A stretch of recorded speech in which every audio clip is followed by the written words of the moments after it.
যে সমস্ত অপমানজনক কাজ করেছেন আপনারা, কি কাজগুলো করলেন?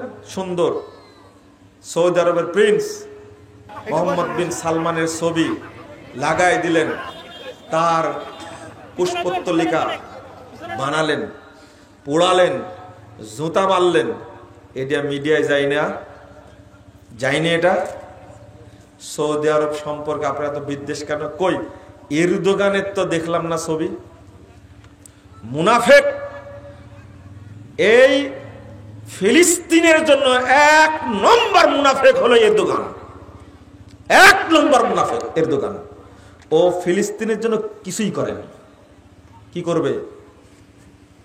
ও কার সদস্য জানেন না? এটা প্রসঙ্গক্রমে কথাটা চলে আসলো। ও ইসরায়েলে তেল দেয়।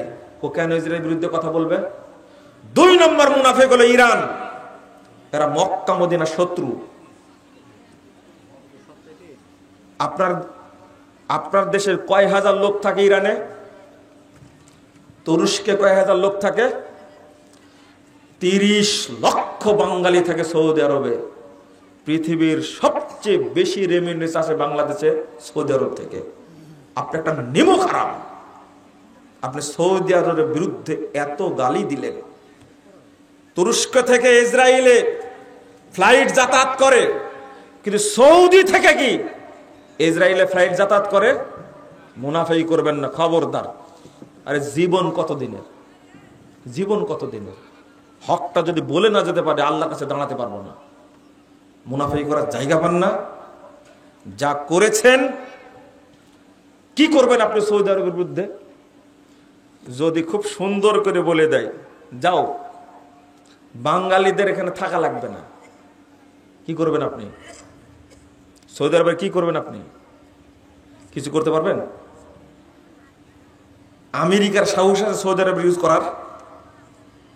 রাশিয়ার সাহস আছে? চীনের সাহস আছে? আপনি কার পিছনে লাগলেন? তাওহীদের দেশটাকে আপনি অপমান করেছেন। আমার তো মনে হয় না যে আপনারা ফিলিস্তিনের জন্য ঢাকায় গেছিলেন। আমার মনে হয় সৌদি আরবকে গালি দেওয়ার জন্য, সৌদির বিরুদ্ধে অবস্থান করার জন্য গেছিলেন। এই জন্য বলি, বাংলাদেশের অধিকাংশ যারা মুসলিম বলে দাবি করে, অধিকাংশ শিয়া। যারা সৌদি আরবকে গালি দেয় এরা শিয়া। স্পষ্ট প্রমাণ কত নেবেন আপনি? আপনার মধ্যে আর ইরানের শিয়াদের মধ্যে কোনো পার্থক্য নেই। কেন পত্রিকায় আপনি দেখেননি? সিরিয়া বিজয়ের পরে বিশ্ব ব্যাংক থেকে যত ঋণ নিয়েছে, সমস্ত ঋণ পরিশোধের দায়িত্ব নিয়েছে সৌদি আরব। আপনি কয় টাকা দিয়েছেন? এই বাংলাদেশ থেকে তোমার বাপ কয় টাকা পাঠাইছে? ফিলিস্তিনের জন্য তুমি কয় টাকা পাঠাইছো বাংলাদেশ থেকে? 2018 সালে সৌদি আরব $500 মিলিয়ন দিয়েছে। তুমি কয় টাকা দিয়েছো? প্রতি বছর পাস করা আছে, আকসা ফান্ড তৈরি করা আছে, জেরুজালেম ফান্ড তৈরি করা আছে। এই ফান্ডে প্রতি বছর 100 মিলিয়ন করে সৌদি আরব টাকা দেয়, ডলার করে দেয় রেগুলার। তুমি কয় টাকা দিয়েছো? তোমার বাপের যদি নাম ভালো থাকে কালকে প্রকাশ করে দিও বাংলাদেশ থেকে এত হাজার কোটি টাকা দেওয়া হয়েছে, বা এত মিলিয়ন ডলার বা এত বিলিয়ন ডলার দেওয়া হয়েছে। তোমার মাথায় বল থাকলে তুমি বুঝলে। শোনেন, যারা সৌদি আরবে হামলা করতে চায়, যারা হারামাইনকে অপমান করতে চায়, মক্কা এবং মদিনা ইমানের সাথে জড়িত প্রসঙ্গ। মক্কা হলো কাবা, কিবলা আমার। তার সম্পর্কে কেউ কিছু বললে আমার ইমানে লাগে রে ভাই, আমার ইমানে লাগে। এটা সহ্য করা যায় না, এটা বরদাস্ত করা যায় না। বছরে তুমি কয় টাকা উঠাও ফিলিস্তিনের জন্য? কালকে হিসাব দিবা। বাংলাদেশে অনেকগুলো দল আছে না, ইসলামী দল, কে কয় টাকা পাঠাইছে ফিলিস্তিনের জন্য? মুনাফেকের দল এরা মুনাফেকের দল। সৌদি আরবকে গালি দেয় কিভাবে? লা হাওলা ওয়ালা কুওয়াতা ইল্লা বিল্লাহ। অথচ এই ফিলিস্তিনি মুসলিমদের জন্য অস্ত্র কারা দেয়? সৌদি যা করে তা বলে না, এটা হলো অভ্যাস।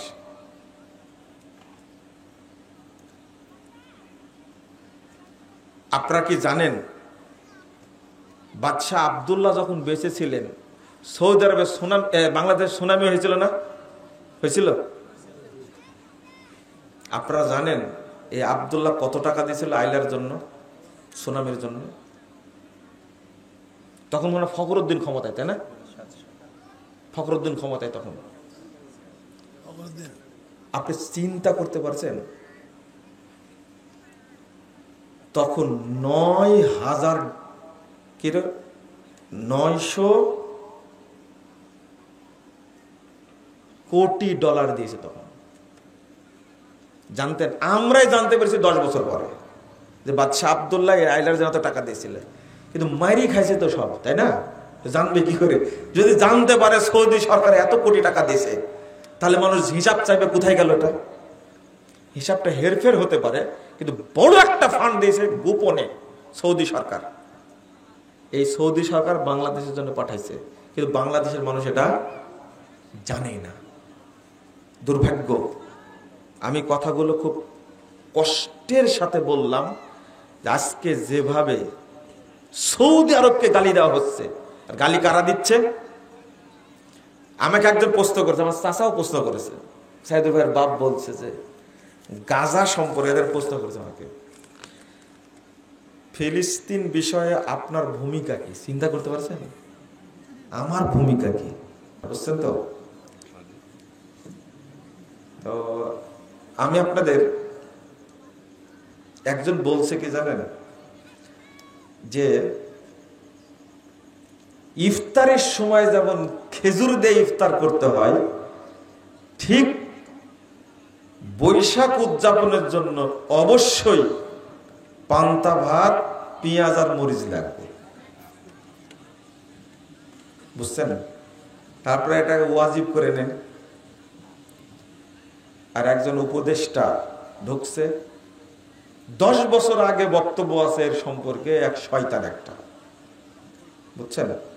এক শয়তান, এর কাজ হলো ইসলামী সংস্কৃতিকে ধ্বংস করা। যেমন ঈদ উদযাপনে এবার কিন্তু আপনাদেরকে মূর্তি পূজা করে ছাড়েছে। ঈদের দিন বাংলাদেশে কোথাও কিছু বেহায়াপনা হলেও কোথাও কিন্তু মূর্তি পূজা হয় না, এবার কিন্তু হয়েছে। এবার সে বলছে নামাজ রোজা যেমন ফরজ, পহেলা বৈশাখ উদযাপন করাও তেমনি ফরজ। এই শয়তানটা জানে না যে ফরজ করার দায়িত্ব মানুষের না, কার? কেমন জাহেলের জাহেল, চিন্তা করছেন? কেমন নাদানের নাদান। একে কি বলবেন? এত প্রতিবাদ করা হচ্ছে, তবু এই অপবিত্র, এটা কিন্তু ইন্ডিয়ার একটা ছদ্মবেশী একটা দালাল। আপনাদের সারোয়ার ফারুকী খুব প্রিয় নাট্যকার, তাই না? আপনি যাই করেন, আরো অনেকে ইসলাম বিরোধী কাজ করে, কিন্তু এই মানুষটা, এর কাজ হলো ইসলামী সংস্কৃতিকে ধ্বংস করা, এর ছাড় দেয়। আমি কেন কথাটা বললাম? আল্লাহ রাব্বুল আলামিন বলছেন, একটু শোনেন। আজকে আমার বক্তব্যের বিষয় ছিল মিশ্রিত আকীদা। কি আকীদা?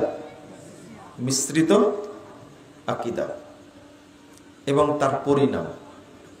এইটা একটু শোনার চেষ্টা করবেন, বোঝার চেষ্টা করবেন ইনশাআল্লাহ। আল্লাহ বলছেন সূরা আল ইমরান 100 নম্বর আয়াত, ইয়া আইয়ুহাল্লাযীনা আমানু ইন তুতিউ ফারীকাম মিনাল্লাযীনা উতুল কিতাব ইয়ারুদ্দুকুম বা'দা ঈমানিকুম কাফিরিন।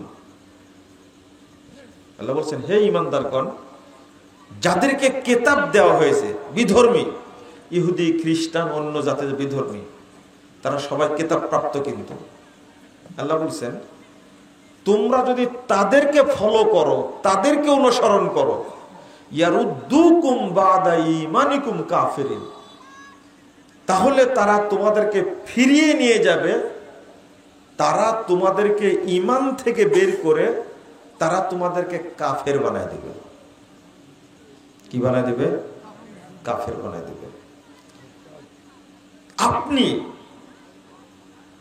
মুসলিম হিসাবে কেবল ইসলামী অনুশাসন, ইসলামী সংস্কৃতির উপরেই আপনি প্রতিষ্ঠিত থাকবেন।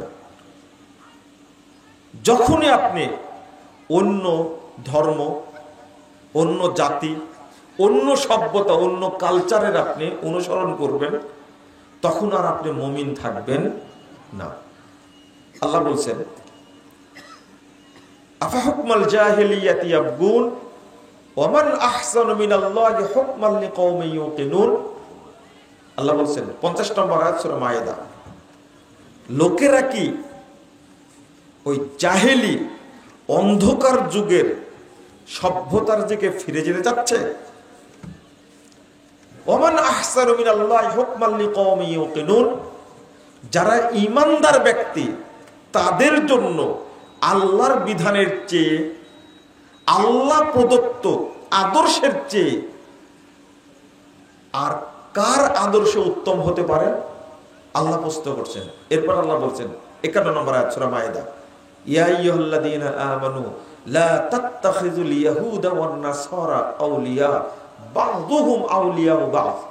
হে ইমানদারগণ, তোমরা ইহুদি খ্রিস্টানদেরকে বন্ধু হিসাবে গ্রহণ করো না। ইহুদিকেও না, খ্রিস্টানকেও না। কারণ মনে রেখো, বা'দুহুম আউলিয়াউ বা'দ, তারা এক অপরের কি? বন্ধু। এরপর আল্লাহ বলছেন, ওয়া মাইয়া তাওয়াল্লাহুম মিনকুম ফাইন্নাহু মিনহুম, তোমাদের মধ্যে যে কেউ তাদের দিকে ফিরে যাবে সে তাদেরই অন্তর্ভুক্ত হবে। তাদের সংস্কৃতির, তাদের আদর্শের, তাদের কালচারের যদি আপনি অনুসরণ করেন, তাদেরকে যদি ফলো করেন, আল্লাহ বলছেন সে তাদেরই অন্তর্ভুক্ত হবে। নাউজুবিল্লাহ। রাসূল সাল্লাল্লাহু আলাইহি ওয়াসাল্লাম বলছেন, 4031 নম্বর হাদিস, আবু দাউদের মধ্যে আসছে, হাদিসের সনদ সহিহ, মান তাশাব্বাহা বিকওমিন ফাহুয়া মিনহুম। আল্লাহর কথার সাথে মিলে যাচ্ছে। মান তাশাব্বাহা বিকওমিন, যে ব্যক্তি অন্য জাতির সাদৃশ্য অবলম্বন করবে, ফাহুয়া মিনহুম, সে তাদেরই অন্তর্ভুক্ত হবে। রাসূল সাল্লাল্লাহু আলাইহি ওয়াসাল্লাম বলেছেন, লাইসা মিন্না মান তাশাব্বাহা বিগায়রিনা। কত হাদিস নেবেন আপনি, কত আয়াত নেবেন? আল্লাহ রাসূল বলছেন, ওই ব্যক্তি আমার অন্তর্ভুক্ত নয়, ও আমার উম্মতি নয়, যে আমাদের ছাড়া অন্য কোন জাতির অনুসরণ করে, অনুকরণ করে। ওয়ালা তাশাব্বাহু বিল ইয়াহুদি ওয়ালা বিন নাসারা। আরো পরিষ্কার করে বলছেন, তোমরা ইহুদি খ্রিস্টানদের সাদৃশ্য অবলম্বন করো না। এখন যারা বসবাস করছি তারা অধিকাংশই ইহুদি খ্রিস্টানদের সাথে মিল রেখেই সব কাজ করে থাকে, তাই না? এই যে বলেন তো, বর্ষবরণ এই কালচারটা মুসলিমদের কালচার না বিধর্মীদের? বিধর্মীদের। আপনি কেন করলেন? 2 নম্বর, বর্ষ শুরু হলে বা কোনো মাস শুরু হলে একটা দোয়া পড়ার কথা এসেছে হাদিসে। আমরা কেউ পড়ি? বুঝেন না মনে কথা। একটা দোয়া আছে, সাহাবীরা এই দোয়াটা পড়তেন এবং এত সুন্দর একটা দোয়া। বলেন তো, আমাদের মুসলিমদের বর্ষ শুরু হয় কোন মাস থেকে? জোরে বলেন। হ্যাঁ, মুহররম না জানুয়ারি? সবাই বলে, সবাই বলেন মুহররম। আমাদের মাস কিন্তু শুরু হয় কোথা থেকে? মুহররম থেকে। মুহররম এটা কোরআনে আসছে নামটা, বৈশাখ কোরআনের নামও না, হাদিসের নামও না। কথা বুঝলেন? আর সবচেয়ে সম্মানী মাস, এবং এটা বলে আল্লাহর সাথে সম্পৃক্ত করে আল্লাহ বলেছেন শাহরুল্লাহ, এটা হলো আল্লাহর মাস। মুহররম কার মাস? সবই আল্লাহর মাস, কিন্তু আল্লাহর সাথে মুহররমকে সম্পৃক্ত করেছেন রাসূলুল্লাহ সাল্লাল্লাহু আলাইহি ওয়াসাল্লাম। শাহরুল্লাহিল মুহররম, মুহররমটা আল্লাহর মাস। তো যখন আপনার বছর শুরু হবে তখন আপনি একটা দোয়া পড়বেন। পড়েন আমার সাথে, আল্লাহুম্মা আদখিলহু আলাইনা বিল আমনি ওয়াল ঈমানি ওয়াস সালামাতি ওয়াল ইসলাম জাওয়াজিম মিনাশ শাইতান ওয়া রিদওয়ানিম মিনার রহমান। কে জানেন? হাত তুলেন তো।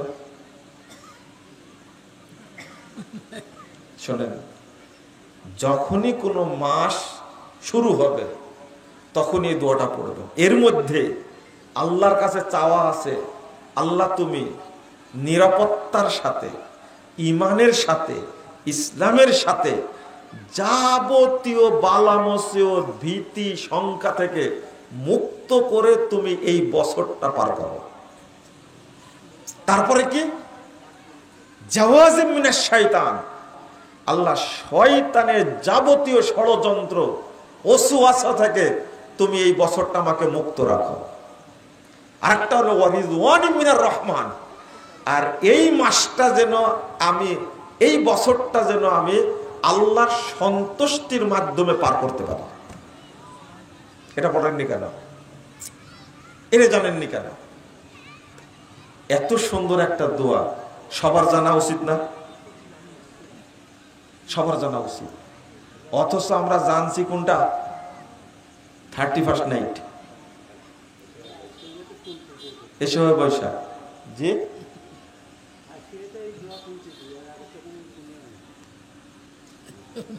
এবার তো প্যাঁচ লাগাই দিয়েছেন।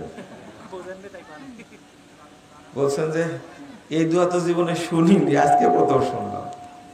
তাহলে এই দোষটাকে আমার। একজন মরে গেছে মানুষটা, আল্লাহ তাকে জান্নাত দান করুক, সে রাঙ্গামাটিতেই ফোন দিছে আমাকে, 5-7 বছর আগে হবে। বলছেন যে বাবা, আপনি সালাতের বইটা লিখলেন, আরো 30 বছর আগে লেখার দরকার ছিল। আমি বললাম যে কেন? আমার বয়স এখন 78 বছর, স্টক করে শুয়ে আছি, গায়ে বল নাই, কিন্তু বইটা এই সময় হাতে পড়লো, ঈমান আনলাম কিন্তু আমল করতে পারলাম না। এই জন্য আপনাকে ফোন দিয়েছি। কথা খুব আস্তে আস্তে বলছে, কথা ভালো বোঝা যায় না। বলছে অন্তত 30 বছর আগে লেখার দরকার ছিল। এতক্ষণ পরে দিলেন। এই দেখেন সাইদুল ভাইটা চিনেন নাকি? দেখেন, এটাও দেরি করে দিলেন। জি জি জি জি।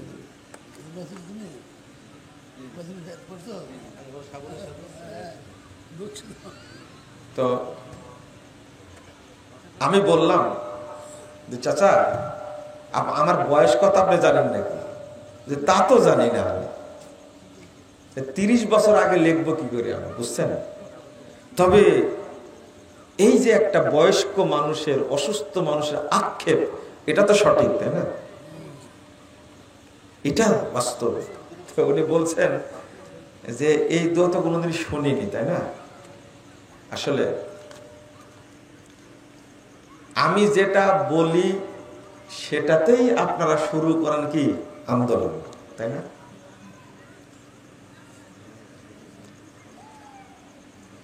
শুরু করেন সেই আন্দোলন, বলতে থাকি, দেখা যাক কত গালি দেয় আর কত অপবাদ দেয়।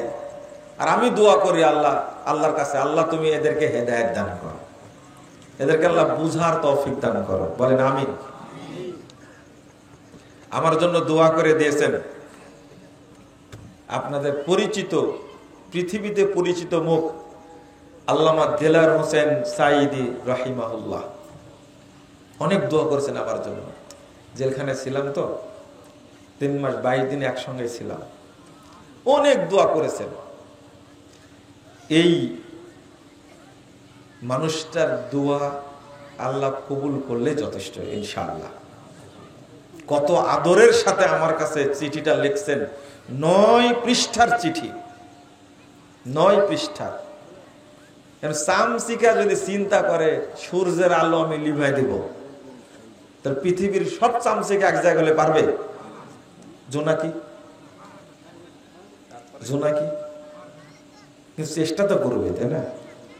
জোনাকি বলে যে সূর্যের আলো আমি নিভা দেব, ওর পাছায় আলো হয় একটু। কতটুকু কতটুকু আলো হয়? কিছু মনে করেন না, আমি আগে কিন্তু বলে নিচ্ছি। বলছে একটু আলো হয়, তার লপুংঝঙ্গ কত, ও মনে করে সূর্যের আলো আমি নিভে দেব। তো একজন মানুষ যে দোয়া করেছে, বাংলাদেশের সারা এক কাট্টা হয়ে যদি গালি দেয়, মনে হয় আমার কিচ্ছু হবে না ইনশাআল্লাহ। ইনশাআল্লাহ। জাল হাদিসের কবলে রাসূল সাল্লাল্লাহু আলাইহি ওয়াসাল্লামের সালাত, এই বইটার কথা তো আগে বললাম, তাই না? তিনি বইটা পড়ে চিঠি লিখেছেন আমার কাছে জেলখানা থেকে। ভুল সংশোধনে সফলতা আছে, ব্যর্থতা নেই, লজ্জারও কিছু নেই। শুনলেন শিরোনামটা? শুনলেন? বলেন তো এ কেমন শিরোনাম, কোথায় থেকে বের হয়েছে এটা? ভুল সংশোধনে সফলতা আছে, ব্যর্থতা নেই, লজ্জারও কিছু নেই। এটা হলো শিরোনাম। এটা শুধু শিরোনাম না, এটা একটা ইতিহাস, জাতি পরিবর্তনের মন্ত্র একটা। শুধু এই শিরোনামটা আপনি মেনে নেন, আপনার চোরকে ভুলে যাবে, দেখেন। কিন্তু আপনি মানতে পারলেন না, ওজন নষ্ট হয়ে গেল, তাই না?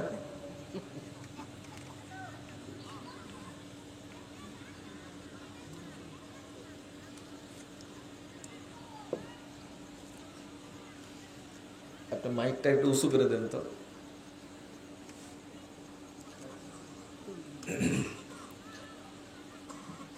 আজকে আমার কাছে ওয়াদা করবেন আপনারা, আর এই মুশরিক হওয়ার অনুষ্ঠান, মুশরিক হওয়ার অনুষ্ঠান বুঝতেন তো, এই পহেলা বৈশাখ উদযাপন কোন মুসলমান করতে পারে বলেন? আপনারা করবেন কোনোদিন? বলেন ইনশাআল্লাহ। আর কোনোদিন করবো না। আপনার সন্তানদেরকে বলে যাবেন, ওসিয়ত করে যাবেন। করেন না আমি জানি, কিন্তু দেখছেন কয়টা ক্যামেরা আছে, সব লাইভ হচ্ছে, শুধু আপনারা শুনছেন। আমার ভিডিও যে ছেলেটা করে, ও বলেছে গালি দেয় শুধু।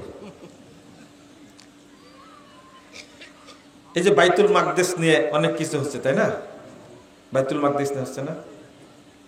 আপনারা বলেন মুসলিমদের প্রথম কেবলা কোনটা?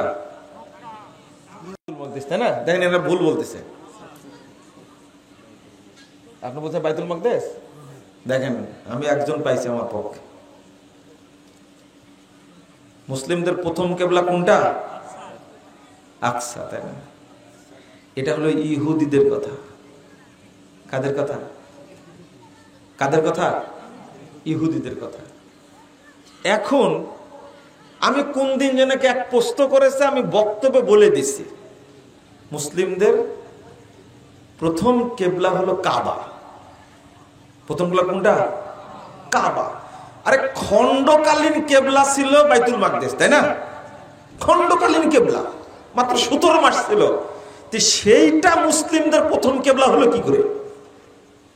এবার মনে কর স্রোতের উল্টা শুরু হয়ে গেল আন্দোলনে, গালিগালাজ। এটা কি বললো? কেউ তদন্ত করে কথা বলবে না, বললেই তারপরে।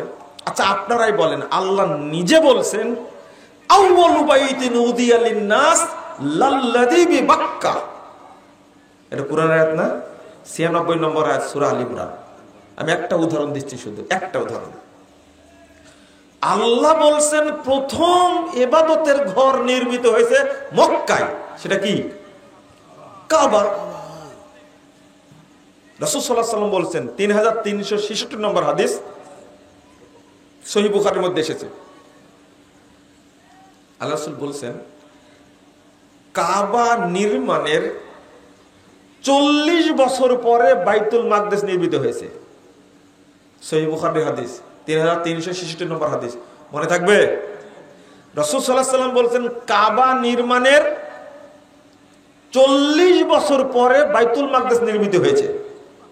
এবার বলেন দেখি, তাহলে প্রথম কিবলা কোনটা হলো? কাবা। দ্বিতীয় প্রশ্ন, বাইতুল মাকদিস কে তৈরি করেছেন? বলেন, কে তৈরি করছেন? সুলাইমান আলাইহিস সালাম। এখন আর ভয়ে বলতেছেন না। কে? সুলাইমান আলাইহিস সালাম। হ্যাঁ, আপনার থাকাতে সুবিধা হয়েছে। এবার চিন্তা করেন, আপনি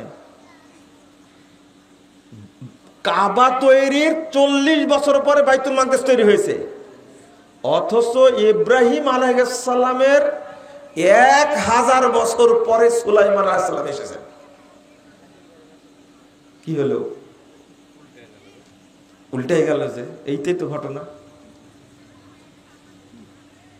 আপনি চিৎকার করে বেড়ালেই আমি আপনার চিৎকারে ঠাই দেব মনে করছেন? আপনি মনে বুঝেননি। ইব্রাহিম আলাইহিস সালাম আর সুলাইমান আলাইহিস সালাম কিবলা কোন দিকে? এখান থেকে কিবলা পিছনে। আচ্ছা আচ্ছা, এই জন্য একবার বোঝাতে সুবিধা হবে। ইব্রাহিম আলাইহিস সালাতু ওয়াস সালাম আর সুলাইমান আলাইহিস সালাতু ওয়াস সালাম, এই দুইজনের আসার আগমনের মধ্যে পার্থক্য কত বছর? 1000 বছর। তো সুলাইমান আলাইহিস সালাম বাইতুল আকসা তৈরি করলেন কি করে? এদের আব্দুল কাদের জেলানির মতো হয়ে গেল যে। হ্যাঁ, অথচ কাবা তৈরির কয় বছর পরে? 40 বছর পরে বাইতুল আকসা তৈরি হচ্ছে। তাহলে সুলাইমান আলাইহিস সালাম তৈরি করেছেন না, ইব্রাহিম আলাইহিস সালাতু ওয়াস সালামই তৈরি করেছেন, অথবা তার নাতি ইয়াকুব আলাইহিস সালাম তৈরি করেছেন। এই দুইটা কথা এসেছে। এবার পেয়েছেন? তাহলে স্পষ্ট হয়েছেন? তারপরে সবই যে এই যে ভুল শুনে রাখছেন, পচা পানি কানের মধ্যে দিয়ে রাখছেন, ভালো পানি না দেওয়া পর্যন্ত পচা পানি বের হবে না, এটা নিয়ম। গোসল করতে গিয়ে পানি ঢুকতো না কানে? ঢুকতো? এখন তো পুকুরে নেই, ঢুকবো কি করে? আগে পুকুরে গোসল করেছেন না, পানি ঢুকে, তাহলে পানি আবার দেন না? পানি দিলেই কিন্তু পানি বের হয়, এটা জানেন তো? তো ভালোটা ঢোকান আর পচাটা কি বের করে দেন। সুলাইমান আলাইহিস সালাতু ওয়াস সালাম 1000 বছর পরে বাইতুল মাকদিস পুনর্নির্মাণ করেছেন, বড় করে নির্মাণ করেছেন। হয়েছে? এবার সংস্কার করেছেন। হ্যাঁ, সংস্কার করেছেন, কিন্তু তথ্যটা ভুল হয়ে আছে। ভুল না, এটা হলো ইহুদিদের তথ্য। কাদের তথ্য? ইহুদিদের তথ্য। ওরা কাবাকে কিবলা মানে না, কাবাকে কিবলা মানে না, ওরা কিবলা মানে বাইতুল মাকদিসকে। ওরা বলে যে আগে কাবা তৈরি হয়নি, আগে ইব্রাহিম আলাইহিস সালাম তৈরি করেছে বাইতুল আকসা। কথা বুঝতে পারছেন তো? কথাটা সত্য না মিথ্যা? মিথ্যা, কারণ আল্লাহ বলে দিয়েছেন প্রথম ঘর নির্মাণ করেছেন ইব্রাহিম আলাইহিস সালাম। কথা বুঝা গেছে? আর আপনারা তো বলেন যে কাবা তৈরি করেছে প্রথম ফেরেশতারা, তারপরে তৈরি করেছেন আদম আলাইহিস সালাম, তারপরে ভেঙে গেল, এরপরে তৈরি করলেন নূহ আলাইহিস সালাম। বলেন না? এগুলো শুধু কথা, দলিল নাই। প্রথম ঘর তৈরি করেছেন ইব্রাহিম এবং ইসমাইল আলাইহিমাস সালাম। তারা মক্কা কাবা তৈরি করেছেন। এর আগে কাবা ঘর ছিল না। ওই যে বলে শোনা যায়, কিন্তু ওরা ভিত্তি স্থাপন করেনি, আগে থেকেই আছে সংস্কার হলো। দেখছেন? আমরা শুনতে পাচ্ছি। ইমাম ইবনে কাসিরের নাম শুনেছেন? ইমাম ইবনে কাসিরের নাম শুনেছেন? ইমাম ইবনে কাসির 700 হিজরিতে বলে গেছেন এই সমস্ত কথার কোনো ভিত্তি নেই। আপনার তো 700 হিজরি হয়নি মনে হয়। 700 হিজরিতে বলে গেছেন ইমাম ইবনে কাসির রাহিমাহুল্লাহ এই সমস্ত কথার কোনো দলিল, এগুলো সব ইসরায়েলি কথা। কেন জানেন? কেন জানেন? ইব্রাহিম আলাইহিস সালাম প্রথম কাবা তৈরি করেছেন, ইহুদি খ্রিস্টান সহ্য করতে পারেনি, ওরা সহ্য করতে পারেনি, তথ্যটা উল্টা দিছে। আর একটা প্রশ্ন বলেন তো, দাজ্জাল বের হবে কোথায় থেকে?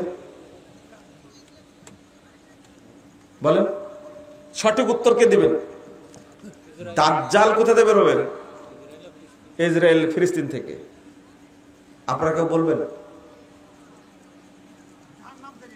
জাহান্নাম থেকে। এই দেখেন, নতুন তথ্য পাওয়া গেল আজকে।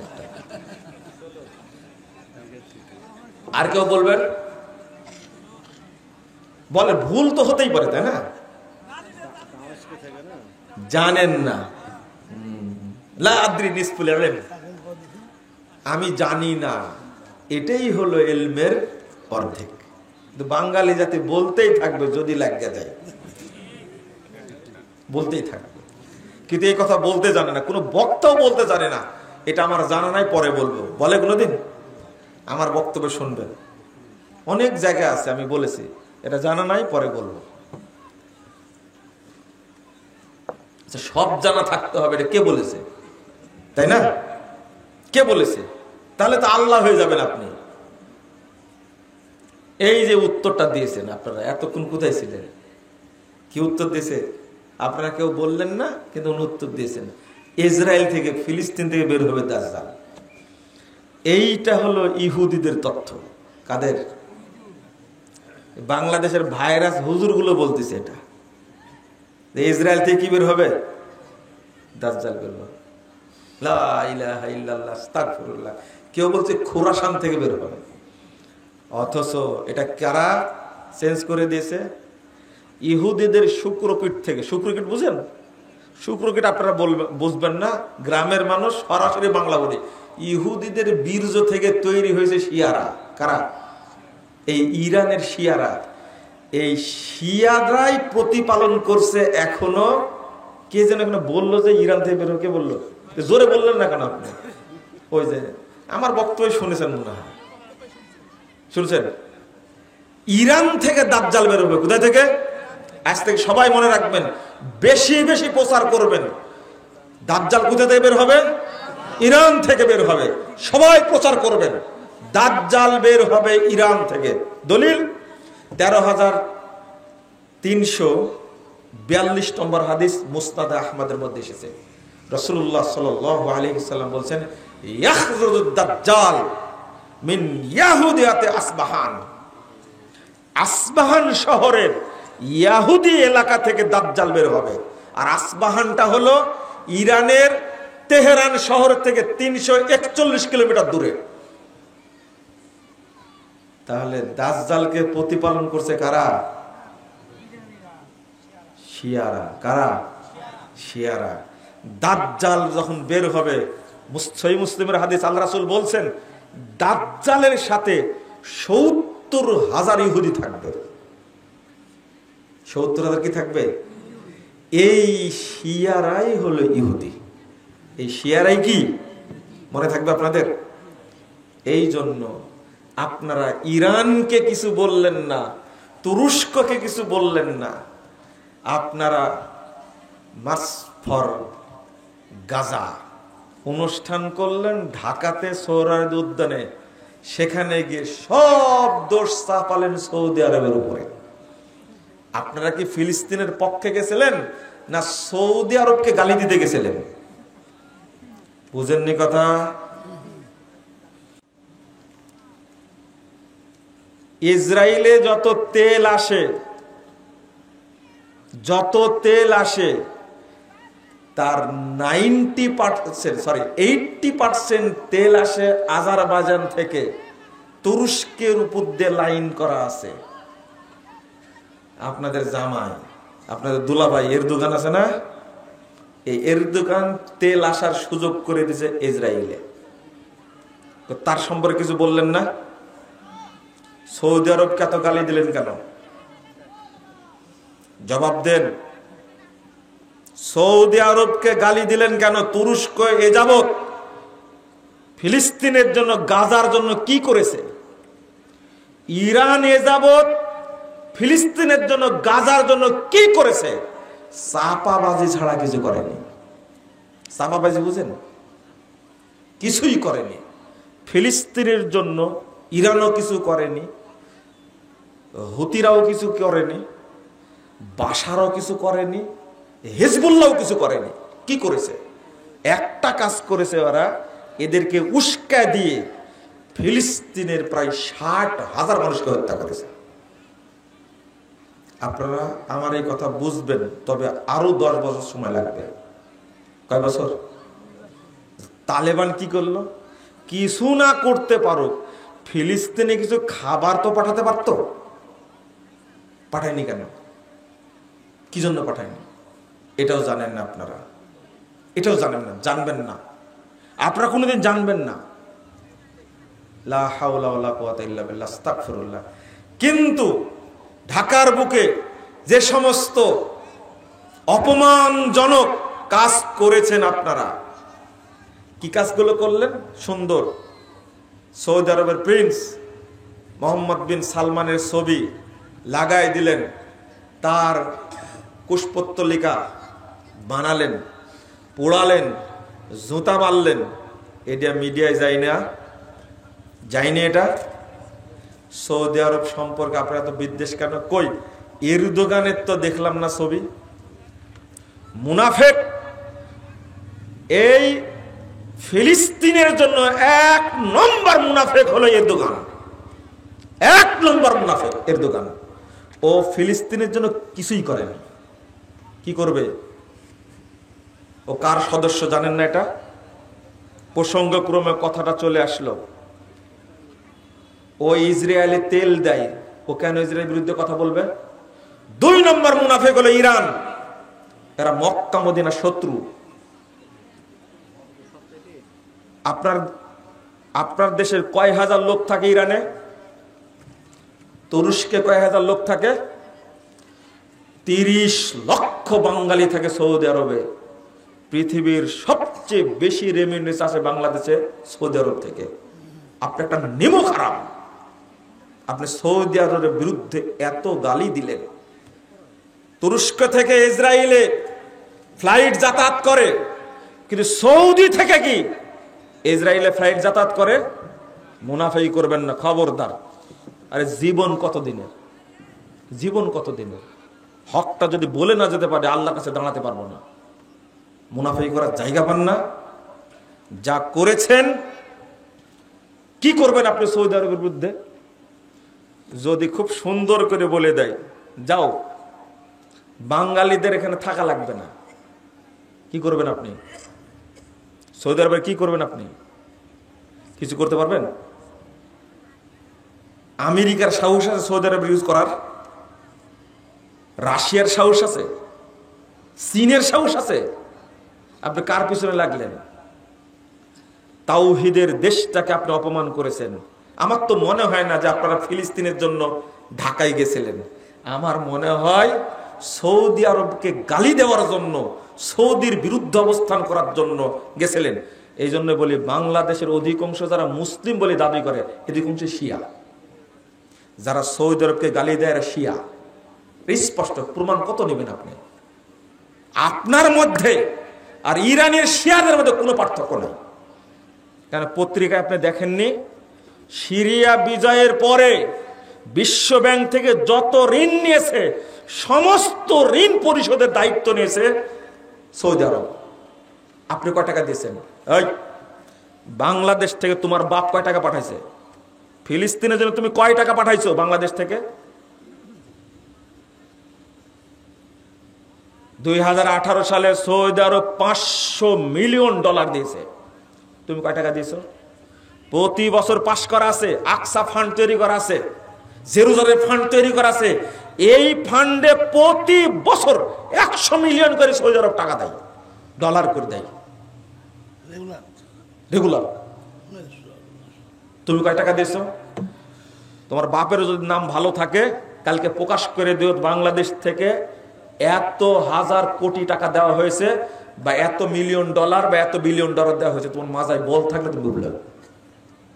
শোনেন, যারা সৌদি আরবে হামলা করতে চায়, যারা হারামাইনকে অপমান করতে চায়, মক্কা এবং মদিনা ইমানের সাথে জড়িত প্রসঙ্গ। মক্কা হলো কাবা, কিবলা আমার। তার সম্পর্কে কেউ কিছু বললে আমার ইমানে লাগে রে ভাই, আমার ইমানে লাগে। এটা সহ্য করা যায় না, এটা বরদাস্ত করা যায় না। বছরে তুমি কয় টাকা উঠাও ফিলিস্তিনের জন্য? কালকে হিসাব দিবা। বাংলাদেশের অনেকগুলো দল আছে না, ইসলামী দল, কে কয় টাকা পাঠাইছে ফিলিস্তিনের জন্য? মুনাফেকের দল এরা, এরা মুনাফেকের দল। সৌদি আরবকে গালি দেয় কিভাবে? লা হাওলা ওয়ালা কুওয়াতা ইল্লা বিল্লাহ। অথচ এই ফিলিস্তিনি মুসলিমদের জন্য অস্ত্র কারা দেয়? সৌদি যা করে তা বলে না, এটা হলো অভ্যাস।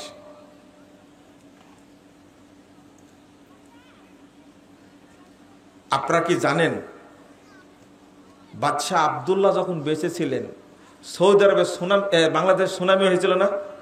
হয়েছিল? আপনারা জানেন এই আব্দুল্লাহ কত টাকা দিয়েছিল আইলার জন্য, সুনামির জন্য? তখন মনে হয় ফখরুদ্দিন ক্ষমতায়, তাই না? ফখরুদ্দিন ক্ষমতায় তখন। আপনি চিন্তা করতে পারছেন তখন 9,900 কোটি ডলার দিয়েছে তখন। জানতেন? আমরাই জানতে পেরেছি 10 বছর পরে যে বাদশাহ আব্দুল্লাহ আইলার জন্য টাকা দিয়েছিল, কিন্তু মারি খাইছে তো সব, তাই না? জানবে কি করে? যদি জানতে পারে সৌদি সরকার এত কোটি টাকা দিয়েছে, তাহলে মানুষ হিসাব চাইবে কোথায় গেল এটা। হিসাবটা হেরফের হতে পারে, কিন্তু বড় একটা ফান্ড দিয়েছে গোপনে সৌদি সরকার। এই সৌদি সরকার বাংলাদেশের জন্য পাঠাইছে, কিন্তু বাংলাদেশের মানুষ এটা জানেই না। দুর্ভাগ্য। আমি কথাগুলো খুব কষ্টের সাথে বললাম, আজকে যেভাবে সৌদি আরবকে গালি দেওয়া হচ্ছে, আর গালি কারা দিচ্ছে? আমাকে একজন প্রশ্ন করেছে, আমার চাচাও প্রশ্ন করেছে, সাইদুল ভাইয়ের বাপ বলছে যে গাজা সম্পর্কে এদের প্রশ্ন করেছে আমাকে, ফিলিস্তিন বিষয়ে আপনার ভূমিকা কি? চিন্তা করতে পারছেন আমার ভূমিকা কি? একজন প্রশ্ন করেছে যে আপনি কি ঢাকায় গেছিলেন ওই যে মার্চ ফর গাজা অনুষ্ঠানে গেছিলেন? আমি বললাম যে আমার যাওয়ার সময় হয়নি, কারণ আহলে হাদিস মসজিদ ভেঙ্গে দিচ্ছে তো পাহারা দিচ্ছিলাম। তা আমার দেশের মসজিদে আমি ঠিক রাখতে পারছি না, তালিকা করছিলাম যে কতটা মসজিদ এরা ভেঙ্গে দিয়েছে। বুঝেননি কথা? তো নিজের বাড়ির মসজিদই টিকে রাখতে পারছে না, আর গাজা সেই আমি বাইতুল আকসাতে গিয়ে আমি ওই মসজিদ পাহারা দেব যে মসজিদ সম্পর্কে আল্লাহ রাসূল ভবিষ্যৎবাণী করে গেছেন, এই মসজিদে মুসলমানদের সালাত পড়তে বাধা দেওয়া হবে। হৃদয়ে বাইতুল আকসাকে তোমরা রেখো, তাহলেই সারা পৃথিবীর মধ্যে যা কিছু আছে সবকিছু সাদকা করলে যে নেকি হবে, সেই পরিমাণ নেকি তোমার আমলনামায় দেওয়া হবে। তাহলে বাইতুল আকসাতে না গিয়েও আমি নেকি পাবো, কিন্তু আমার মসজিদে ভেঙে দিচ্ছে।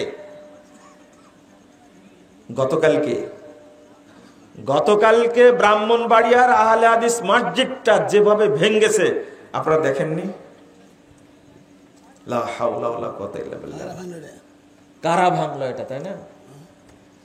এই বাংলাদেশের ইসলামী দলগুলো ভাঙছে। হানাফি বাংলাদেশে আছে? দেখেন তো কি বলছে, বাংলাদেশে কোনো হানাফি নাই। হানাফি থাকলে কেউ মসজিদ ভাঙতো না। হানাফি নাই, হেফাজত আছে। কি আছে? জামাত ইসলাম আছে, আছে না? চরমনায় আছে না? বিদাতির আছে না? সব মিলে হেফাজত, ইসলাম হেফাজত করবে। যাদের কাছে মন্দির হেফাজতে থাকে কিন্তু মসজিদ হেফাজতে থাকে না। হ্যাঁ, মন্দির পাহারা দিছে, এটা মুরব্বী দেখছেন মাশাআল্লাহ, মন্দির পাহারা দিছে। আপনি একটু খেয়াল করেন, কত দুঃখের বিষয়, কত কষ্টের বিষয়। একজনও কথা বলেনি। কে কথা বলেছে? আমার কাছে একটা মেসেজ দিয়েছে, ওই যে পিচ্ছে এক বক্তা আছে না, রফিকুল ইসলাম, সে নাকি একটা স্ট্যাটাস দিয়েছেন এই মর্মে যে মাসালাগত ইখতিলাফ থাকতে হবে পারে, কিন্তু মসজিদ ভাঙার অনুমতি কে দিল? এই ধরনের একটা কথা নাকি বলেছে। জাযাকাল্লাহ খায়র, জাযাহুল্লাহু খায়র, বলেছেন ভালো, কিন্তু ভাইরাস বক্তা আর আছে না আপনাদের? এই ভাইরাসগুলো কোথায় গেছে? এদের সবার মৌন সম্মতি আছে যে আহলে হাদিস মসজিদ সব ভেঙে দাও, বাংলাদেশে যেন না থাকে। কত বড় বড় ভাইরাস বক্তা আছে, কেউ কোনো কথা বলেনি। দুর্ভাগ্য। মন্দির পাহারা দেয় আর আহলে হাদিস মসজিদ ভাঙে। এরা কি মুসলমান? এদেরকে যে মুসলমান মনে করে সে কি মুসলমান? যারা মসজিদ ভাঙ্গে তাদেরকে যে মুসলমান মনে করে সে কি মুসলমান? প্রশ্ন আসে না, প্রশ্ন আসে না। হ্যাঁ, উত্তর দিয়েছেন আপনি। এরাই হলো বাংলাদেশে ইসরায়েল। এরা ইসরায়েল। কি আশ্চর্য! এরা হলো আব্রাহার বংশধর। কার বংশধর? আব্রাহার বংশধর। এদের সবাইকে আল্লাহ ধ্বংস করুক, বলেন আমিন। এদের জন্য কোনো পজিটিভ দোয়া নাই, এদের জন্য বদদোয়া। আমি গতকাল বক্তব্যে বলেছি, কুনুতে নাজেলা শুরু করলাম, এই নাজেলা পড়তেই থাকবো। আমার অস্ত্র বল নাই, অর্থ বল নাই, জনবল নাই, মুখের দোয়া তো আছে। আল্লাহ একদিন কবুল করবেন ইনশাআল্লাহ। কেউ টিকবে না। আব্রাহার মতো আল্লাহ এদেরকে ধ্বংস করবেন ইনশাআল্লাহ। হয় তওবা করবে, না হলে ধ্বংস হবে। দুইটা পথ, হয় তওবা না হলে কি ধ্বংস। হতেই হবে ধ্বংস। তোমরা আল্লাহর ঘর ভেঙেছো। হিন্দু গির্জা তৈরি করে, মণ্ডপ তৈরি করে পূজা করে, খ্রিস্টান গির্জা তৈরি করে পূজা করে, কাদিয়ানীরা মসজিদ তৈরি করে পূজা করে, শিয়ারা মসজিদ তৈরি বসবাস করে। আর বাংলাদেশে আহলে হাদিসরা মসজিদ তৈরি করে ইবাদত করতে পারবে না? পারবে ইনশাআল্লাহ। আগামী দিনে একটা দোয়া আল্লাহর কাছে করি, আল্লাহ তুমি এই বাংলাদেশে মসজিদ যারা ভাঙ্গে তাদের অস্তিত্ব তুমি বাংলাদেশে রেখো না, বলেন আমিন। তাদের অস্তিত্ব দেখতে চাই না। আল্লাহ যেন এদেরকে ধ্বংস করে। বহু জাতিকে আল্লাহ ধ্বংস করেছে। আব্রাহাকে তুমি যেভাবে ধ্বংস করেছো, আল্লাহ তুমি যারা মসজিদ ভেঙে দেয় তুমি ওইভাবে ধ্বংস করে দাও, বলেন আমিন। বলেন, এখানে কোনো ছাড় নাই। বলতে যাচ্ছিলাম যে কথা, সেটা হলো মিশ্রিত ঈমান। মনে আছে বিষয়টা বলছিলাম? মনে আছে? তার মধ্যে শুরু করেছিলাম কি দিয়ে? ঈমানের একটা অংশ আল্লাহ রাব্বুল আলামিন বলছেন, ওমা ইউমিনু আকসারুহুম বিল্লাহ ইল্লা হুম মুশরিকুন। সূরা ইউসুফ 106 নম্বর আয়াত। যারা আল্লাহর প্রতি ঈমান এনেছে তাদের অধিকাংশই কি? মুশরিক। আল্লাহর প্রতি ঈমান আনলে কি হয়?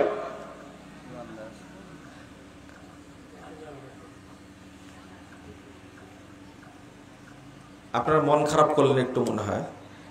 কেএফসি আর বাটা এটা মসজিদ না মাদ্রাসা?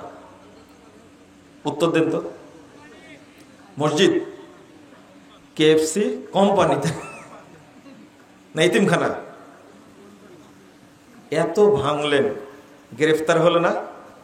অনেকে গ্রেফতার করেনি, মিডিয়ায় আসেনি, আইজির চোখে পড়েনি, পড়ছে না? সব উপদেষ্টা চোখে পড়েছে। আপনারা কার কথা বলবেন?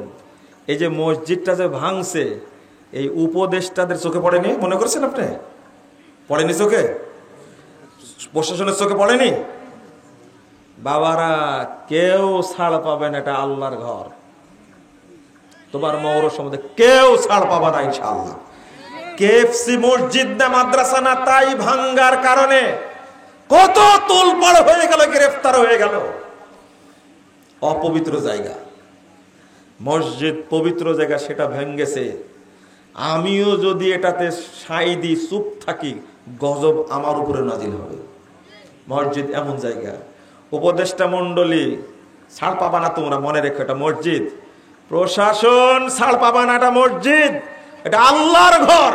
তুমি তিলে তিলে বুঝতে পারবে মসজিদ ভেঙ্গেছে, আমি কোনো কথা বলিনি, গজব তোমার উপর আসবে ইনশাআল্লাহ। বদদোয়া থেকে তুমি রেহাই পাবে না। এই শেষে কথাটা বলতে বাকি ছিল, এটা বলে দিলাম। কেউ রেহাই পাবে না, কেউ রেহাই পাবে না ইনশাআল্লাহ, কেউ রেহাই পাবে না। আল্লাহ কাউকে ছাড় দেবে না। বাংলাদেশের বুকে গর্বের সাথে আপনারা বলেন 95% মুসলিমের দেশ এটা। 95% মুসলিমেরা। কত পার্সেন্ট মুসলিম এই বক্তব্যে বুঝবেন আপনারা। আল্লাহ বলছেন যারা আল্লাহর প্রতি ঈমান এনেছে তাদের অধিকাংশই কি? মুশরিক। আল্লাহ বলছেন ওয়া ইন্না কাসীরাম মিনান নাস বিলিকাই রাব্বিহিম কাফিরুন। সূরা রোম 8 নম্বর আয়াত।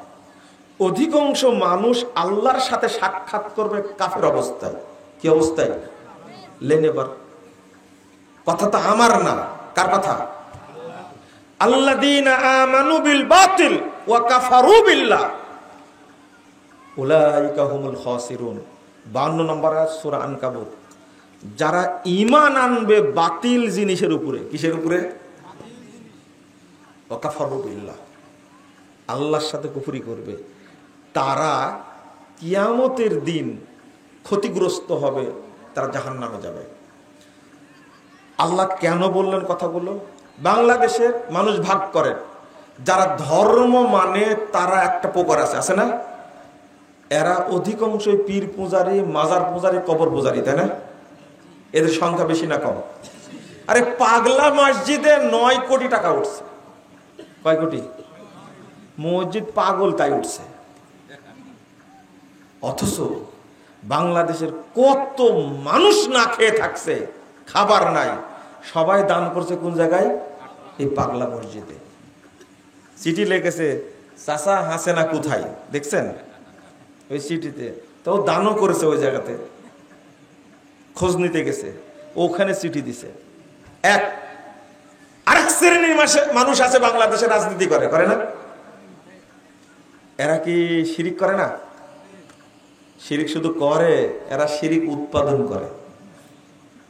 যত দল রাজনীতির সাথে জড়িত আছে সবাই শিরিক চাষ করে, সবাই। বুঝেননি মনে, তাই না? খাম্বা পূজা করে না? প্রত্যেক দল নির্বাচনী প্রচারণা শুরু করে কোথায় থেকে? মসজিদ থেকে না মাজার থেকে? মাজার থেকে না? এরা কি মুশরিক না? বুঝেননি তাহলে লোক থাকলো আর। এই জন্য আল্লাহ বলছেন, যারা আল্লাহর প্রতি ঈমান এনেছে তাদের অধিকাংশই কি? মুশরিক। আল্লাহ বলছেন মুশরিক কিভাবে হলো? যত মানুষ এই যে স্মৃতিসৌধে গিয়ে নীরবতা পালন করে, তারপরে খাম্বার কাছে গিয়ে নীরবতা পালন করে না? আপনারাও তো করেন। যারা রাজনীতি করে তারা করে, তাই না? ভোট দেয় কারা? তাহলে উত্তর দেন। ভোট আপনারা দেন না, তাই না? ভূত আসে। হ্যাঁ, বিগত 16 বছর ভোট দেখেছেন না? ভোট কেন্দ্রে জানিনি, কিন্তু ভোটের বাক্স ভর্তি। বলছে সারা পৃথিবীতে 2024 সালে 7 জানুয়ারির মতো নির্বাচন, এরকম বিশুদ্ধ ফ্রেশ নির্বাচন কোথাও হয়নি। আমার মনে হয় শয়তানের দাঁত একটাও নাই।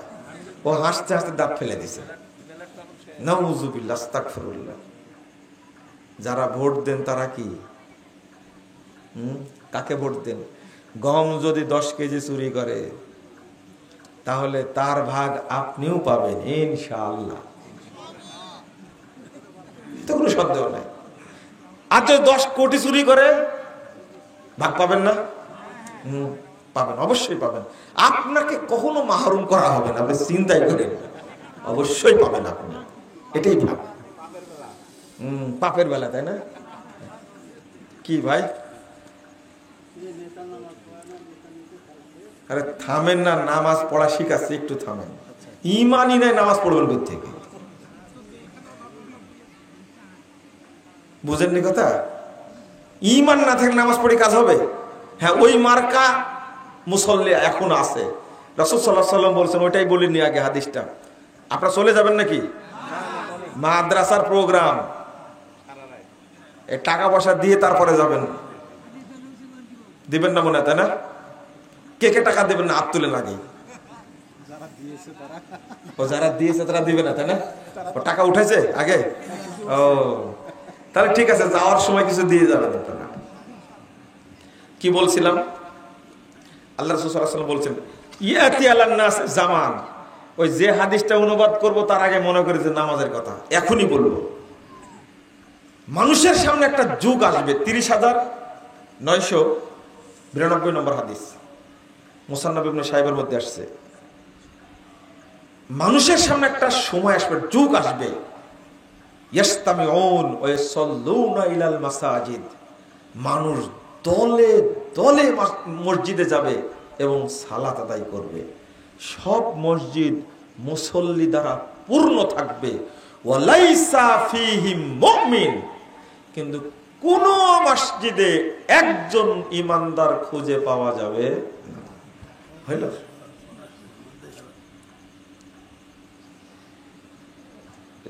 ওরে সর্বনাশ এটা বলা যাবে না।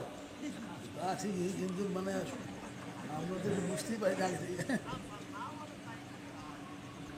সর্বনাশ কথাটা আর আপনারা বলবেন না। এই এলাকাও পরিচিত, আমাদের এলাকাও পরিচিত, কিন্তু এটা একটা আকীদা বিরোধী কথা। এটা বলে সর্বনাশ হয় না কখনো। কথা বলে এটা হলো খারাপ মিনিং একটা আসে, ওটা বলবেন না। তিনি বলছেন হাদিস শুনে বলছে ওরে সর্বনাশ। আপনি তাহলে বুঝতেন কথাটা, যাই বলুক না কেন ওনার ভিতরে আঘাত করেছে, তাই না? সব মসজিদে মুসল্লি থাকবে কিন্তু একজনও কি থাকবে না? ইমানদার থাকবে না। তাহলে কোরআনের আয়াত আর হাদিস দুইটাকে মিলল। আল্লাহ রাসূল বলছেন 2229 নম্বর হাদিস তিরমিজির মধ্যে আসছে, লা তাকুমুস সাআ হাত্তা তালহাকা কাবাইলু মিন উম্মতি বিল মুশরিকিন ওয়া হাত্তা ইয়াবুদুল আওসান। আল্লাহ রাসূল বলছেন কিয়ামত হবে না যতদিন আমার উম্মতের অনেক দল মুশরিক না হবে এবং মূর্তি পূজা না করবে, ততদিন কিয়ামত হবে। কবাইলু মিন উম্মতি, শুনেন হাদিস অনুবাদ, কবাইলু মিন উম্মতি, অনেক গোত্র, অনেক দল, তারা মুশরিকদের সাথে মিলে যাবে এবং তারা মূর্তি পূজা করবে। এটা না হওয়ার আগ পর্যন্ত কিয়ামত হবে না। আজকের অবস্থানটা মিটান তো দেখি। এবার যারা দুর্গা পূজা করেছে মুসলিম আর হিন্দু মিলে, এটা কোনোদিন দেখেছেন বাংলাদেশে? আগে দেখেছেন? এর বদলাও কিন্তু দিছে। আপনারা মূর্তি পাহারা দিলেন, মণ্ডপ পাহারা দিলেন, আপনারা মন্দিরে গিয়ে যে বক্তব্য দিলেন, দারুণ বক্তব্য, ওখানে গিয়ে আল্লাহর প্রশংসা করছে। তার বদলাটা কি দিল? ওই চিটাগাঙ্গে একজন সহজ সরল আইনজীবীকে জবাই করে মারছে। মারেনি? এগুলো জানেন না নাকি আপনারা? জানেন তো অবশ্যই। জানেন না মানে? এই হিন্দুরা একজন আইনজীবী নিরপরাধ মানুষকে জবাই করে হত্যা করলো না? এটা বদলা। খুব সুন্দর প্রতিদান আপনাদের দিয়ে দিছে। আপনারা ভুল করেছেন, ভুল করেছেন, ভুল করেছেন। আল্লাহ রাসূল কি বলছেন? বহু গোত্র, বহু দল মুশরিকদের সাথে মিশে যাবে এবং মূর্তি পূজা করবে। মুসলিমদের সাথে মূর্তির কোনো সম্পর্ক নেই। আজকে দুঃখের বিষয়, কষ্টের বিষয়, মুসলিম খুঁজে পাবেন না। অধিকাংশ মানুষই মাজারে যাচ্ছে, সেজদা দিচ্ছে, সেখানে টাকা পয়সা দিচ্ছে, খানকায় যাচ্ছে, দরগায় যাচ্ছে। এরা মুসলিম না মুশরিক? মুশরিক। আর যারা রাজনীতি করে তারা ছলে বলে কৌশলে পহেলা বৈশাখ উদযাপন করছে আর মুখে বলছে গণতন্ত্রের জন্য জীবন দিব। কি দিবে? কত সুন্দর করে বলছে। এখানে বলছে যাবতীয় ক্ষমতার উৎস কে? আল্লাহ। আর দুর্গাপুর কলেজ মাঠে গিয়ে বলবে কি? জনগণই সকল ক্ষমতার উৎস। মুসলিম না মুনাফিক? এই কথাটা বলার জন্যই, এই কথা বললেই আর মুশরিক হয় কোনো সমস্যা নেই। কি হয়? এত বড় কথা যে বলতে পারে সে আর মুমিন থাকতে পারে? আল্লাহ বলছে ওয়ান্নাল কুওয়াতা লিল্লাহি জামিআ। এই যে মিশ্রণ, আপনি একদিকে সালাত আদায় করছেন, আরেকদিকে মুখ দিয়ে বলছেন জনগণই সকল ক্ষমতার উৎস। মিশ্রণ হলো না? আচ্ছা মিশ্রণ বুঝেন কি আপনারা? একটা হাদিস অনুবাদ করব, মা বোন সহ, ভাই বোনেরা সহ সবাই শুনেন। হাদিসটা অনেকবার শুনেছেন কিন্তু আবারও শুনেন আজকে। বুঝেন তো হাদিসটা? বুঝতে হবে। মুস্তাদে আহমদ 17,458 নম্বর হাদিস। মুস্তাদে আহমদ হাদিসের সনদ সহিহ। রাসূল সাল্লাল্লাহু আলাইহি ওয়াসাল্লামের কাছে 10 জন লোক আসছে অনেক দূর থেকে পায়ে হেঁটে। পেটে খাবার নাই, খালি গায়ে, পায়ে হেঁটে আসছে, পায়েও কিছু নাই, গায়েও কিছু নাই, পেটেও কিছু নাই, ইসলাম গ্রহণ করার জন্য আসছে। উকবা বিন আমির আল জুহানি রাদিয়াল্লাহু আনহু তিনি বলছেন, আল্লাহ রাসূল এই 10 জনের মধ্যে 9 জনকে কালেমা পড়ালেন, কালেমা শাহাদাত পড়ালেন। কয়জনকে? কয়জনের মধ্যে? 10 জনের মধ্যে। কয়জন বাদ গেছে? একজন। তো তারা বলছেন বায়াত কলু বায়াতা তিসআতান ওয়া তারাকতা হাদা। আল্লাহ রাসূল ঘটনা কি?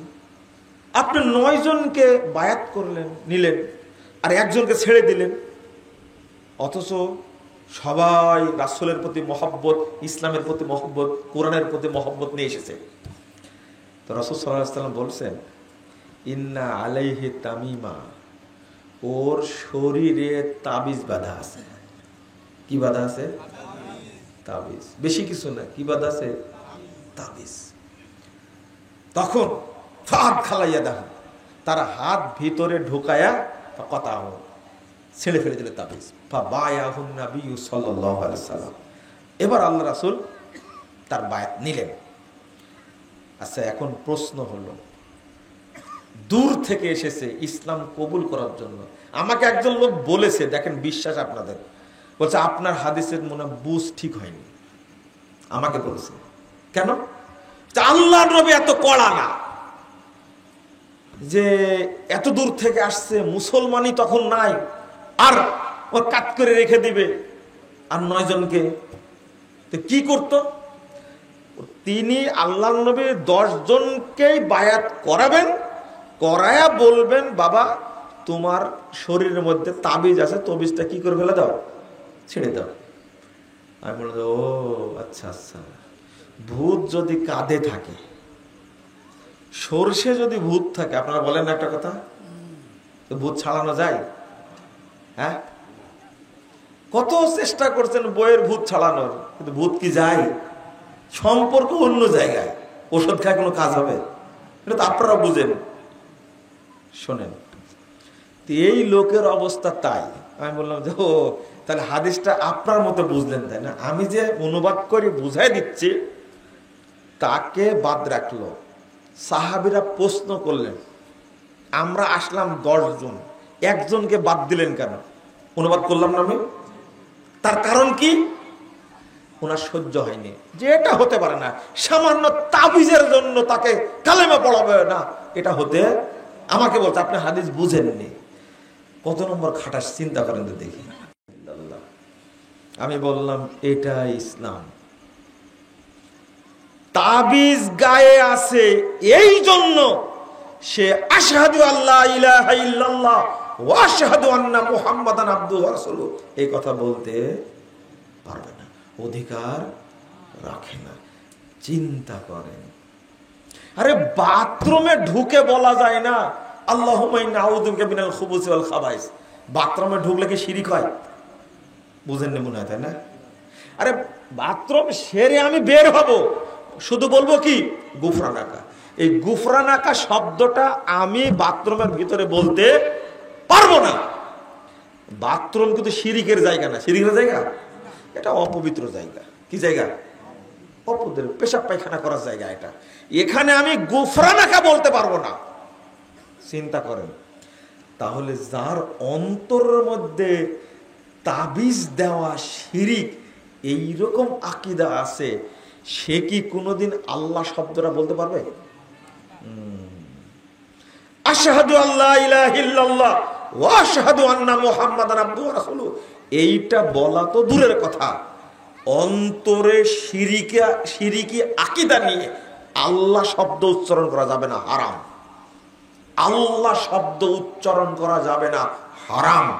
আল্লাহ শব্দটা অনেক পবিত্র।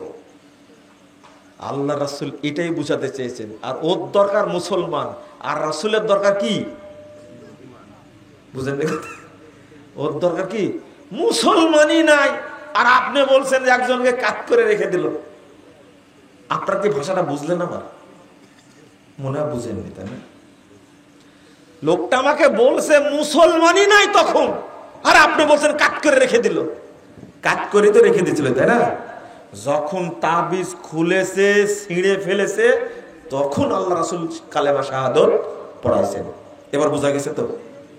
তাহলে বলেন তো, তাবিজ থাকাকালীন কোন হজ কবুল হবে, সালাত কবুল হবে? আপনি আল্লাহ শব্দটাই বলতে পারবেন না।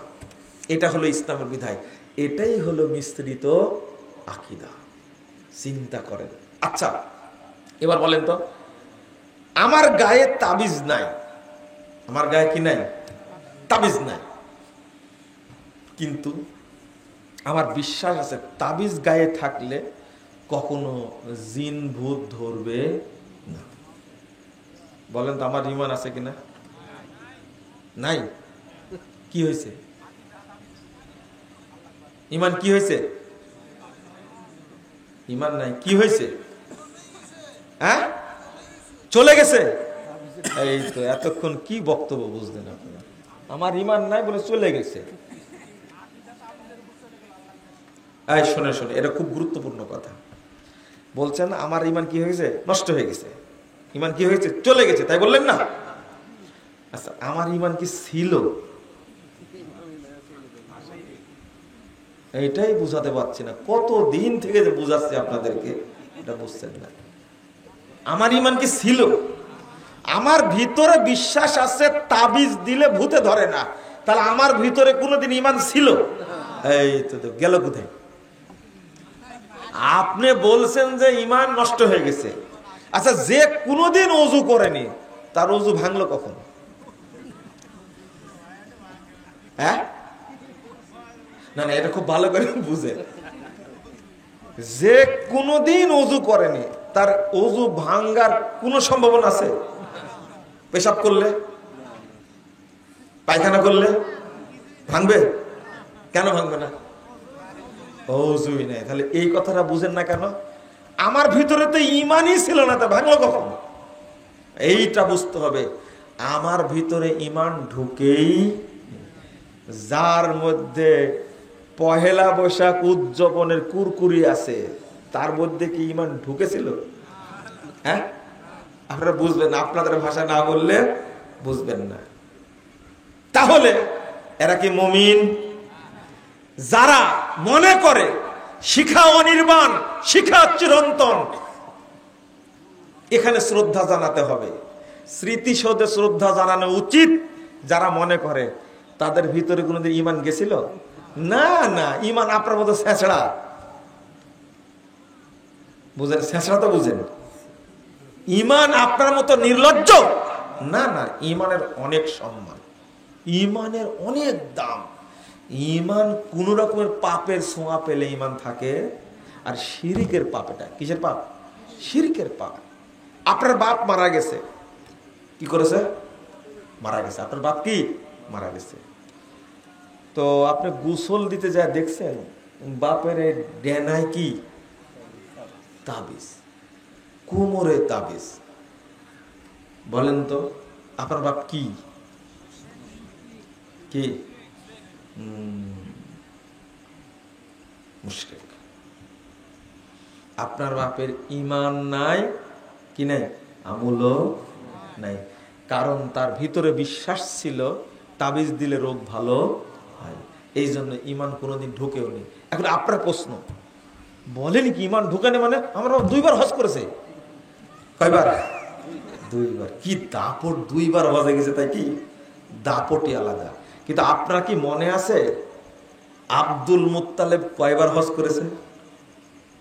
বুঝেননি? একজন আমাকে বলছে, আপনার বক্তব্য আজকে আমার মোটেই পছন্দ হয়নি। কেন? মুরব্বী মানুষ বলছে। কেন? বলছে পছন্দ হবে কি করে? আমি মাজারে গরু দিই প্রতি বছর একটা, তাই মুশরিক হয়ে গেলাম? আমি 5 বার হজ করেছি, এই মসজিদের মুতাল্লি আমি। মাশাআল্লাহ, দারুণ যুক্তি তো দেখি। ও 5 বার হজ করে দাপটি আলাদা, মুতাল্লি তাই। আমি বললাম যে আব্দুল মুত্তালেব কোথাকার মুতাল্লি ছিল? কাবার মুতাল্লি। নিজে নিজেই বলছে কাবার মুতাল্লি। কয়বার হজ করেছে?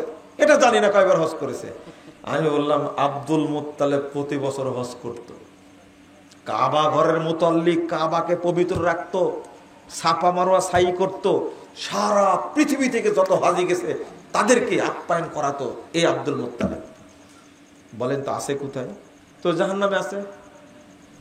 কাবার মুতাল্লি হয়ে জাহান্নামে গেছে, আর আপনি এখানকার মসজিদের মুতাল্লি, তাই তো দাপট। বুঝেননি কথা? কাবার মুতাল্লি প্রমাণ না জান্নাতে যাবে, হজ দলিল না যে জান্নাতে যাবে, সালাত দলিল না যে জান্নাতে যাবে। জান্নাতে যাওয়ার দলিল হলো ঈমান। কি? ঈমান আছে কিনা এইটা দেখার পরে সালাত, তারপরে হজ, তারপরে উমরা, তারপরে যাকাত বলেন, সিয়াম বলেন, আগে ঈমান, তারপরে কি অন্য ইবাদত। ঈমান থাকলে কবুল হবে, না হলে কি হবে না। ও প্রতি বছর গরু দেয়, ওরুসে কি দেয়? গরু দেয়, তাও নিজেকে মুসলমান দাবি করছে। চিন্তা করছেন আপনি? আর বলছে আমি মসজিদের মুতাল্লি। আব্দুল মুত্তালিব, তার সন্তান আবু তালেব, আবু তালেব যতদিন বেঁচে ছিল মুহাম্মদ সাল্লাল্লাহু আলাইহি সাল্লামকে চোখ রাঙানি করতে পারেনি কেউ। এমন ভাবে হেফাজত করেছে আবু তালেব। কাবার মুতাল্লি, হজ করত, উমরা করত, কাবা ঘর জিয়ারত করত, এত ঈমানদার মানুষ। আব্দুল মুত্তালিবের ঈমান কেমন ছিল? আব্রাহা যখন কাবা ভাঙতে গেছে, আব্রাহার লোকেরা আব্দুল মুত্তালিবের উটগুলো চুরি করে নিয়ে গেছে। আব্দুল মুত্তালিব গিয়ে বলছে যে আব্রাহা, তোমার লোকের আমার উট চুরি করে নিয়েছে, উটগুলো দিয়ে দাও। কিন্তু উট নিতে আসছো তুমি, আমি আসছি কাবা ভাঙতে, আর তুমি আসছো উট নিতে। তুমি না মক্কার নেতা, কাবার মুতাল্লি। তখন আব্দুল মুত্তালিব বলছে, উটের মালিক আমি, আর কাবার মালিক আল্লাহ। তিনি দেখবেন, আমার দেখার বিষয় না, তুমি আমার উটগুলো দিয়ে দাও। বুঝেননি কথা? সোজা কথা। এবার বলেন তো, আপনার ঈমান বেশি না আব্দুল মুত্তালিবের ঈমান বেশি? সেই আব্দুল মুত্তালিব যা বলেছে তাই হয়েছে কিনা? একবার ধুলিসাৎ করে দিল না? আমি উটের মালিক, উট দিয়ে দাও। কাবার মালিক কে? আল্লাহ, উনি রক্ষা করবেন। আল্লাহু আকবার। কি ঈমান রে ভাই! কিন্তু মুশরিক। কি চিন্তা করতে পারছেন? কারণ সে মূর্তি পূজা করত। এটাই হলো মিশ্রিত আকীদা। আল্লাহ ঠিকই মানে, কিন্তু আর একটাও মানে যে মূর্তিরা আমাদের ইবাদত গুলো আল্লাহর কাছে কি পৌঁছায় দেয়। তো আব্দুল মুত্তালিবের আকীদা আর আমাদের দেশের মুসলমানদের আকীদা একই তো, তাই না? আমি মুশরিক বললে রাগ হয়, তাই না? আর যারা মসজিদ ভাঙে তারা কি? ইহুদি খ্রিস্টানদের চেয়ে খারাপ, এরা কাফের, এরা মুরতাদ, এরা মুরতাদ। ইসলামী শাসন থাকলে বিনা হিসাবে এদেরকে হত্যা করতে হতো। কথা বুঝেননি? না বুঝলে কিছু করার নাই। যদিও আমি সময় নিয়েছি বছর 10, আল্লাহ যদি হায়াত দেয় 10 বছর বলতে থাকবো, মানুষকে আগে ইমানই বুঝাবো ইনশাআল্লাহ, ইমানই বুঝাবো ইনশাআল্লাহ। রাগ করলেন আপনারা? না, রাগ করতে হবে না, বুঝতে হবে। আমরা জান্নাতে যেতে চাই। কোথায়? জান্নাতে যেতে চাই। আল্লাহ যেন আমাদের কবুল করেন, আমিন। আপনারা এত সময় দিবেন আমি তো বুঝতে পারিনি।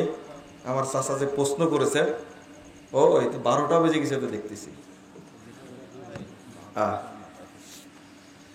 আমি খুব কষ্টের সাথে বলছি, বর্তমানের একটা প্রেক্ষাপট বলে শেষ করব। তার মধ্যে আপনাদের প্রতি একটা আবেদন করব। মানুষ আমাকে বলে কি জানেন, যে আপনি একটু বললে মানুষ টাকা পয়সা দিবে হয়তো বা। বুঝতে পারলেন? আসলে তা তো আমি আদায় করতে পারি না। মানুষ টাকা পয়সা দিবেই মনে করে। আপনারা যারা আছেন এখানে, তারা এই মাদ্রাসার জন্য কিছু সহযোগিতা করবেন ইনশাআল্লাহ। আমার একটা দোয়া আল্লাহর কাছে থাকে, বলি আহলে হাদিস মাদ্রাসা, মসজিদ, এতিমখানা, এই সমস্ত জায়গায় যারা দান করে তাদের জন্য আল্লাহর কাছে দোয়া করি, আল্লাহ তুমি প্রতি টাকায় 1 কোটি করে বরকত দান করে। কারণ আল্লাহর ভান্ডারে অভাব নেই। আল্লাহর ভান্ডার থেকে কিছুই শেষ হয়নি, এক অনুপরিমাণও শেষ হয়নি। ভান্ডার যা ছিল ওটাই আছে। আল্লাহু আকবার। তো আল্লাহ নিজেই বলছেন, তো আপনারা দান করবেন। কেউ 10 টাকা দিলে আমার দোয়া, আল্লাহ তুমি তাকে 10 কোটি টাকা দিও। কেউ যদি দান করে 100 টাকা, আমি আল্লাহকে বললি আল্লাহ তুমি তাকে 100 কোটি টাকা দান করো। কারণ আহলে হাদিস মসজিদে দান করা তো দূরের কথা, মানুষ ভেঙে দিতে চায়, তাই না? যারা দান করে এরাই আমার প্রকৃত ভাই। আপনারা দিবেন ইনশাল্লাহ? পাঠাবো লোক? কেউ নাই তো? কই এই উঠবেন না? এই তো ও আদায় করবেন তারা, কেউ উঠবেন না। কিন্তু আপনার কাছে আমি চাইছি 10,000 টাকা দেবেন, চাইছি। আপনারা যা দিবেন আল্লাহ তাতেই বরকত দান করবে ইনশাআল্লাহ। বরকত জরুরি, বরকত জরুরি। আপনি 10 টাকা দেন, দেখবেন কেউ আছে এত আল্লাহ বরকত দেবে, 10 লাখ টাকা দেবে ইনশাআল্লাহ। কেউ 5 টাকা দেবে, কেউ 5 লাখ টাকা দেবে ইনশাআল্লাহ। আল্লাহ যেন কবুল করেন। সবাই শরীক হন তো দেখি, সবাই শরীক হবেন ইনশাআল্লাহ। আমি যেটা বুঝাতে চাচ্ছিলাম, শেষে একটা জিনিস বুঝাতে চাচ্ছিলাম না, সেই বুঝটা হলো বর্তমান বাংলাদেশের প্রেক্ষাপটে কি করতে চাচ্ছে জানেন? ওই দুইটা মিলে একটা কিছু করতে চাচ্ছে। সংবিধান সংস্কার করছে না? এই যে মিশ্রিত করা কত অপরাধ, এটা শুধু কথা বলে শেষ করব আমি। একটা জিনিস খেয়াল করেন, আমার দিকে তাকান। মিশ্রিত করার চিন্তা জীবনেও করবেন না। এত খারাপ জিনিস একটা, এত বড় অপরাধ আপনি কল্পনাও করতে পারবেন না।